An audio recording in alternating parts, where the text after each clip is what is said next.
On this Friday night, clear for takeoff. The 11th hour deal keeping WestJet and Swoop pilots in the air, and the mess left behind from all those canceled flights. It's never easy to put Humpty Dumpty back together again. Frayed nerves in Alberta with more homes threatened. They're doing everything they can to protect it. The province's latest precautions to prevent new wildfires. The escalating feud between Mickey Mouse and Florida's governor. We will fight the woke. The potential political consequences. And deciphering a different kind of sign language. It's a little weird. It's a little weird. The app steering Montreal drivers out of trouble. Global National with Farah Nasser.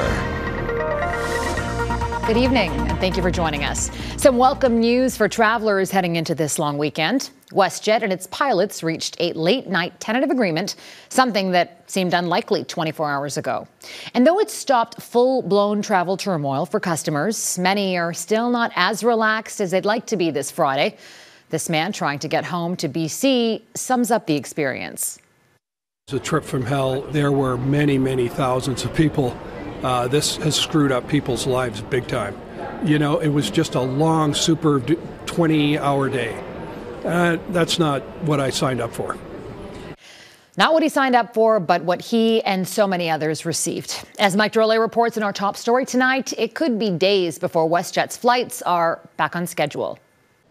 With negotiations running on fumes, WestJet landed a deal with its pilots. Hello. Today, WestJet and ALPA, the union representing WestJet and Swoop pilots, reached a tentative agreement on our second collective bargaining contract. But not before canceling almost a third of its Friday flights as a precaution, creating anxiety and travel chaos on a long weekend. Very frustrated. All night we were checking the online flight canceled, never know what was going on. Now we come here to the airport, our flight has been canceled. The more than 1,800 pilots for WestJet and its subsidiary Swoop had been negotiating for 9 months and ultimately secured $400 million in new money over the next 4 years, as well as the option of a pension. I got to say, you know, there were some ups, some downs, but I think it ended on a pretty good note. On a good note is all about perspective. Analysts say WestJet, which owns 28% of Canada's domestic market, could not have survived a lengthy strike, and even a few days could have cost the company tens of millions. Well, they dodged a bullet for sure. Even a day or 2 days or 3 days is an incredible, costly experience for them. But that's little consolation for this family stuck in Vancouver after traveling from the Philippines. My travel agency told me nothing. I just phoned them when I arrived here. They said our flight is already canceled. WestJet certainly has its work cut out for them. Planes and pilots are out of position.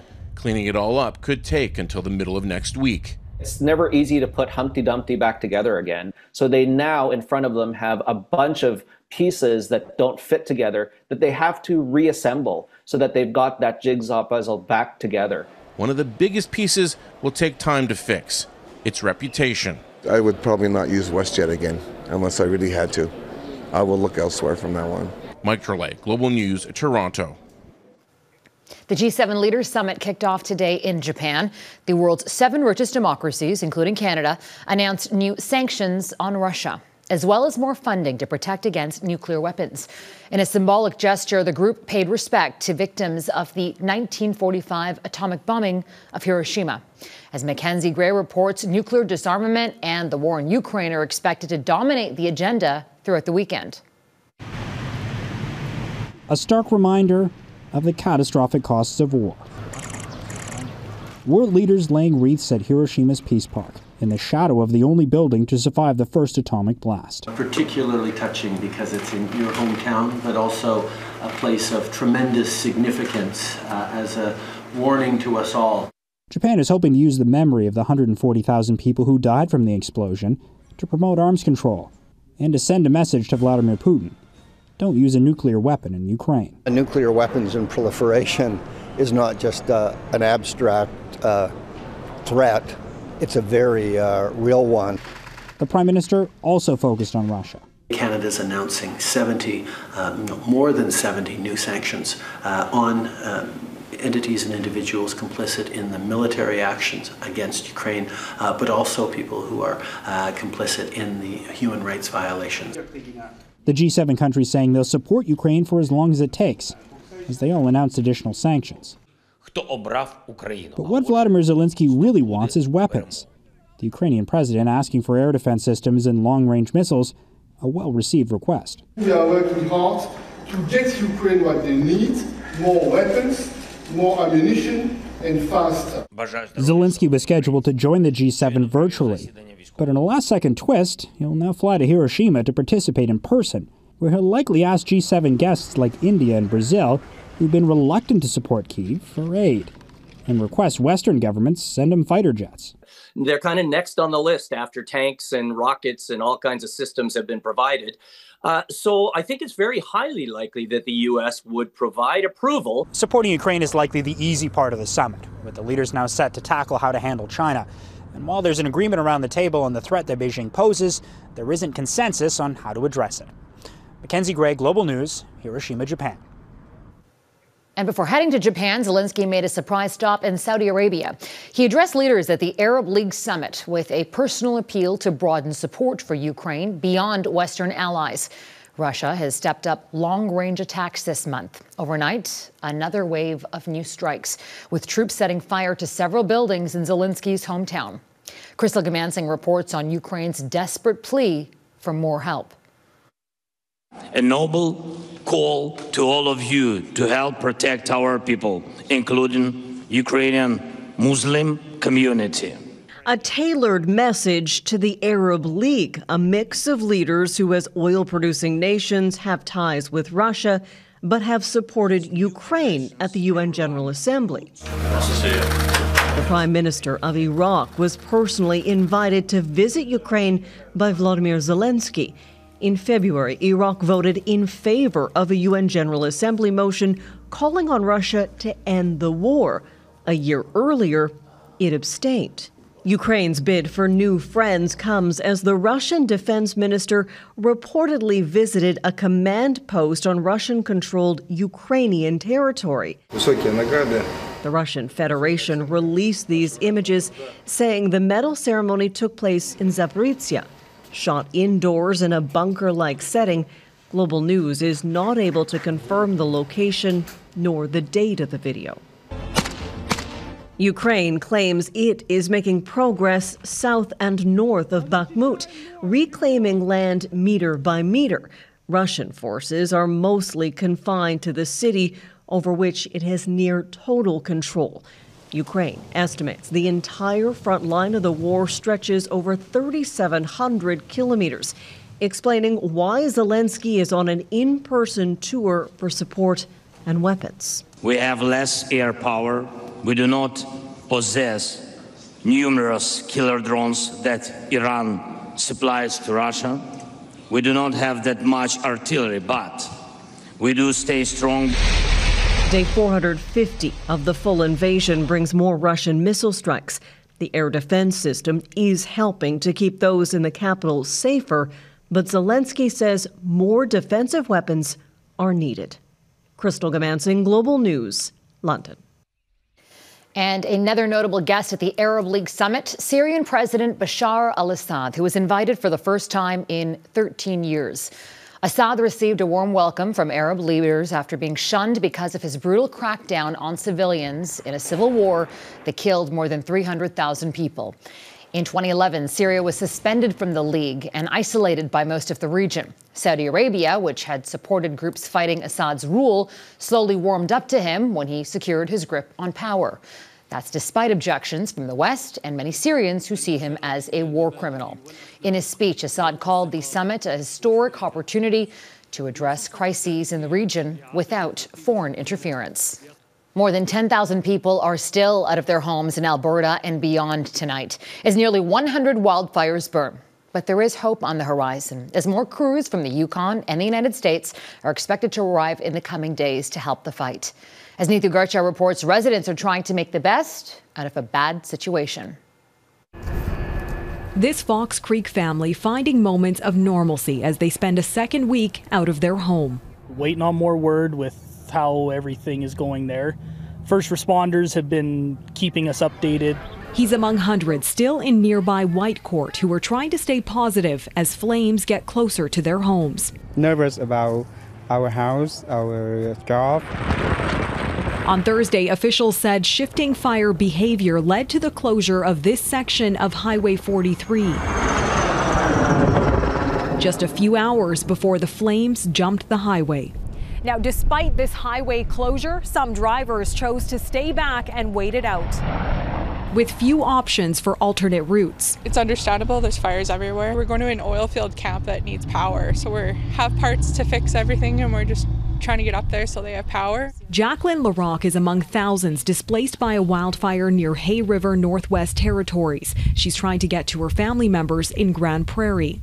The fires took out my town and the reserve. They all had to migrate a bit more south, but south's just as fire infested as the north, so we're all just kind of stuck together. The accessibility for a lot of our nations there, especially the northern ones that are more isolated, so that's a unique need there, and that, like I said, our commanders are in communication daily with the Chief and Council to address those concerns. See a helicopter with a bucket. An RCMP escorted look at this First Nations community about 100 kilometers east of Grand Prairie shows the fire activity is intense.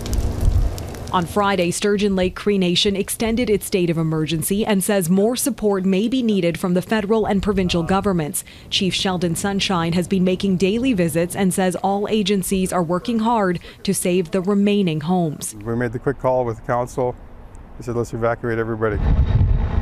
And with extreme fire risk expected over the long weekend, Alberta's government has closed provincial parks to try and reduce the risk of more wildfires starting.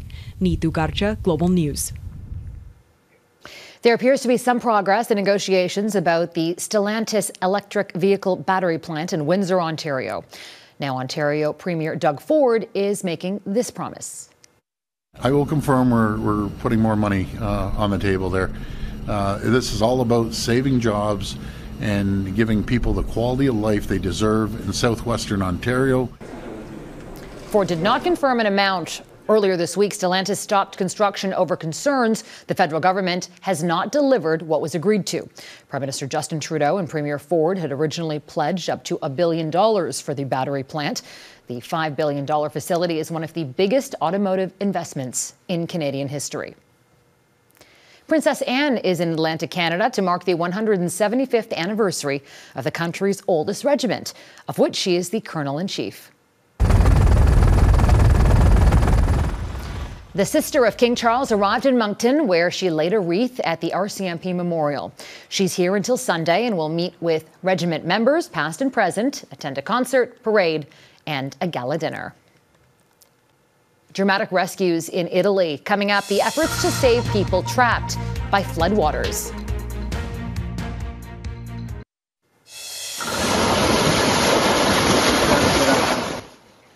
Rescue operations are underway in northern Italy for people stranded by devastating floods. Around 20,000 people have been displaced and at least 14 people have died. Extreme rain over the past week triggered up to 300 landslides and caused more than 20 rivers to overflow. And the flooding in Italy is yet another example of extreme weather linked to climate change. In this country, we're seeing an early and aggressive start to the wildfire season in Western Canada. And along with it, skies filled with smoke. As Jamie Dahl explains, there are concerns more people will face health challenges as our planet's temperatures shift. You feel it, especially after a long season. You can feel it in your lungs, you can feel it in your body. It takes a while to clear it out. 2 decades he spent fighting on the front lines of North America's largest wildfires. 20 years breathing in the smoke. You have to sacrifice a lot. Being in that smoke every day is not healthy. You're also working 12 to 15-hour days. You're working up to 24 days in a row. It takes a grind on your body. It takes a grind on your relationships and your mental health as well. Ultimately, it was a health decision that led Harold Larson to hang up his hat. I have some friends that had some long-term impacts and, some friends that aren't with us today. And as a seasonal firefighter in Alberta, you don't get any pension or any benefits or any sick days. So that's one of the big reasons why I don't work there anymore, because I needed to look into the future And if I did get sick, I needed to have a job where I could take care of myself. Thick, smoky air hangs heavy above many Canadian communities as dozens of wildfires burn out of control in Alberta. According to a World Health Organization report, more than 20% of all cardiovascular deaths are caused by air pollution. And there is a growing fear as global temperatures rise, those numbers will too. We do know that climate is making extreme weather worse, and it's making other things that affect our health worse too, like air pollution, heat waves. All of those things are contributing to a substantial number of increased deaths and illnesses that could be preventable. It comes as no surprise to some. What we thought would happen is now happening.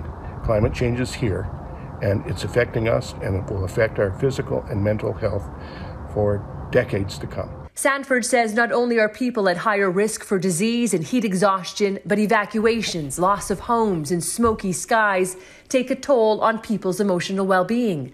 Something Harold Larson understands clearly.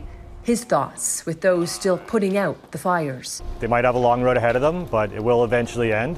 But just make sure you're keeping yourself safe and do your best to stay healthy as you can. Jamie Dahl, Global News. Disney versus DeSantis ahead, the Florida feud pitting business against politics. Disney has backed out of its plans to build a $1 billion corporate campus in Florida. It's the latest outburst in a long-running feud between the corporation and the state's Republican governor. As Jackson Prosco reports, Disney's decision could do real damage to the governor's brand at a crucial time.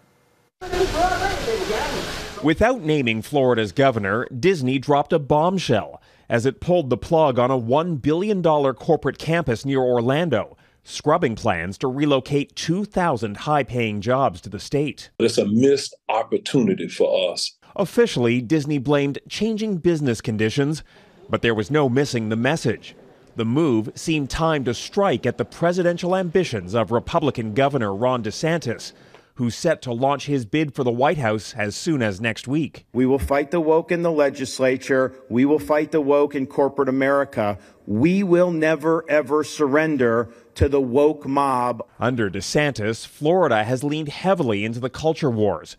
Just this week, the governor signed 5 bills targeting LGBTQ2 children and adults. We're not doing the pronoun Olympics in Florida. It's not happening here. The feud with Disney began after the state passed its so-called Don't Say Gay bill, limiting discussion of sexuality in schools. Well, when Disney spoke out against that, the governor and the legislature just went ballistic. Soon after, DeSantis tried to end Disney's long-standing self-governing status.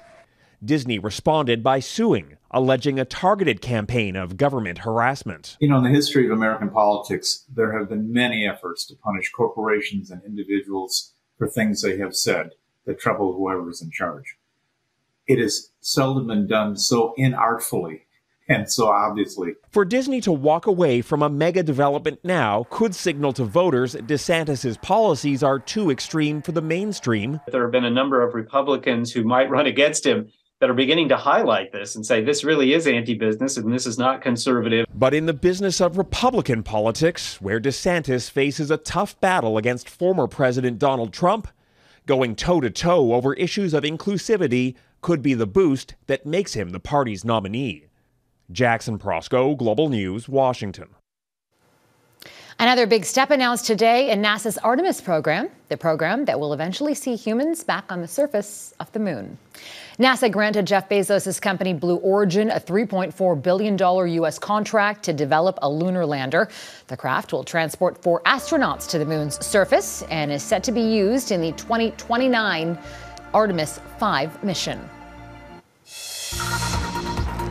Parking signs too confusing? Next, in Montreal, there's an app for that.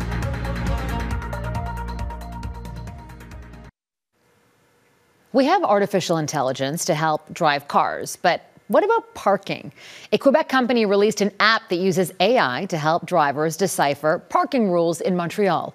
Mike Armstrong explains how it works. It at times feels intentional, as though someone somewhere meant to make Montreal's parking signs about as complicated as possible. The stars must align, Jupiter and Saturn must align. It's a little weird. It's a little weird. The problem tends to be overlap. One pole and multiple signs, literally orders on top of orders, to be deciphered or else. You need to be very confident while people behind you are honking and you're like, am I allowed? Am I taking a chance? Well, because parallel parking is hard enough, in fact too hard for some, there is at least help with the signage. Just click the read sign, it opens the camera. A new app is perhaps playfully named Parky. We tested it in Old Montreal with the developers. Take the picture. It's basically point and shoot, though you do have to tell it if you're parking before or after the signage by crossing out any that don't apply. And now these 3 signs apply after the pole. So let's say I'm going to park after the pole. Then there's a little wait and an answer. So it tells you that no, you cannot park, and it even tells you the reason, which one of the signs is not letting you park. The developers had to train the AI to understand the signs. It took more than 1,000 pictures to teach it what overrides what, depending on the day and time. So this is a good example. Right now, the app is kind of a one-off. There aren't any plans to expand to other provinces. It was yet another way to show what can be done with AI. So our goal was to provide an answer faster than a human would be able to read and interpret the signs by himself. The idea for the app, worth noting, came when a member of the team got a ticket after being confused by a sign. The chief technology officer, by the way. If an app helps with parking headaches, maybe they could consider tackling construction headaches next. Mike Armstrong, Global News, Montreal. And maybe you can go to other cities as well. That's Global National for this Friday. I'm Farah Nasser. And tonight we're saying farewell to a friendly face in Victoria, BC. Winston has been greeting guests at the historic Fairmont Empress since 2019. And now he's headed onto retirement. And he was the perfect ambassador for the job because he got it after failing guide dog training for being too friendly. Enjoy retirement, Winston. Thanks for watching. Good night.